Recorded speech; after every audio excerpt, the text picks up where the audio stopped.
नागपूरमधील जिल्हा परिषद उपाध्यक्षांच्या बंगल्याच्या परिसरात अर्ध्या तासाच्या पावसामुळे पाणी साचलंय। तर प्रशासनाने बांधलेल्या सिमेंटच्या रस्त्यांमुळे नाल्याचं पाणी बंगल्यातल्या परिसरात शिरलं असा आरोप यावेळी करण्यात आलेला आहे। जिल्हाधिकाऱ्यांना निवेदन देण्यासाठी सरपंच आणि जिल्हा परिषद सदस्यांची बैठक उपाध्यक्षांच्या बंगल्यावर आयोजित करण्यात आली होती। मात्र सर्वच परिसरात पाणी साचल्याने सर्वांना बाहेरच थांबावं लागलेलं आहे।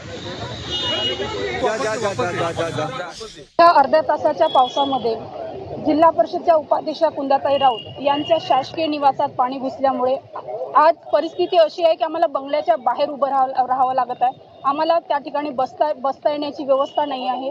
हे केवळ आणि केवळ महानगरपालिकेच्या घोंगड कारभारामुळे आहे।